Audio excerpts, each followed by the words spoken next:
All right, I am here with the star of Kill Your Darlings, Daniel Radcliffe. Hello. And he is in, you play Allen Ginsberg. I do. And this movie, which is basically about the start of the Beat Generation, or it takes about basically Allen's life at the very start of him basically figuring out who he is, right when he goes to Columbia.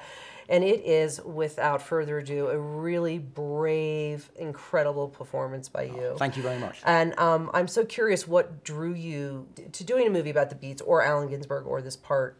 Honestly, it wasn't that I had some, crazy beat obsession at all. I've always loved poetry, but I kind of like the poetry that Alan probably hated.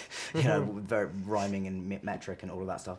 But it was just the fact that the script was so good. It's about self-discovery, and it's about the joy and the pain of that journey, and how you can't really have one without the other. They're both essential to that process. Then meeting John, he has our director, John Krokidas. It's his first feature film, which is unbelievable, I think, and people have already commented on, like, how is that his first film? Yeah, well, the movie is so textured as well. I mean, just that period in time, he captures exactly that in terms of the music and the colors and what was happening in America. Yeah, I mean, a lot of credit for that also has to go to Christopher Peterson and Stephen Carter, our production designer, our costume designer, production designer, because they had no money to do this with, and that's what's I think amazing about the film, is that we're doing all the things that you're not supposed to do when you don't have a big budget. We're shooting a period film, all on location, all around New York, and we're shooting it on film, but it's paid off because I think it's rather wonderful.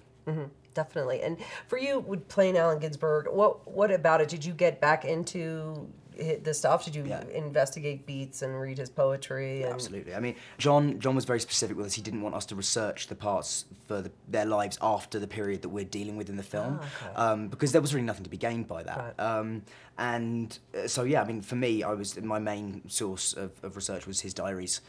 His teenage diaries are really interesting, and in equal parts kind of sad and very relatable and interesting, because he is just, in some ways, he's a completely ordinary teenager, and in another way he absolutely has this view of himself as being somebody with something to say, who is going to do something special artistically, but he doesn't know what form that's going to take yet. So he's composing music and he's writing essays, and it's all kind of stuff.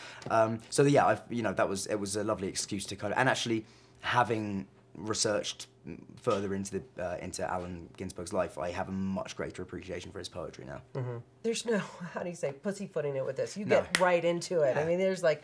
Well, I don't want to be on a set of doing something that I think is boring. Yeah. I can't think of anything worse than that. And I always get tired of people saying, like, are you, like, trying to shock people? And you go, no, if you're shocked by this, you're really limited. Yeah. It's like the idea that, gay sex or gay relationships are in any way a shocking thing or a revelation to people is very strange to me. But yeah, so it's more just that I've never been in a position where I've been on a set without being completely enthused and passionate about what I'm doing, and I'm in a very fortunate position now where I don't have to be. I can be selective enough that I can, I only want to do things that I'm really believe in and think can be something special, and that's what we saw in this film, and I think it really is a special film. It is, definitely, and you're a very special actor. Thank you. This is terrific in this movie, and it's a perfect place for it in Sundance, and to get a great dialogue about it, and to get people to see it and get enthused about it. And cool. Well, thank you. I'm so glad you enjoyed it. I hope other people share your response.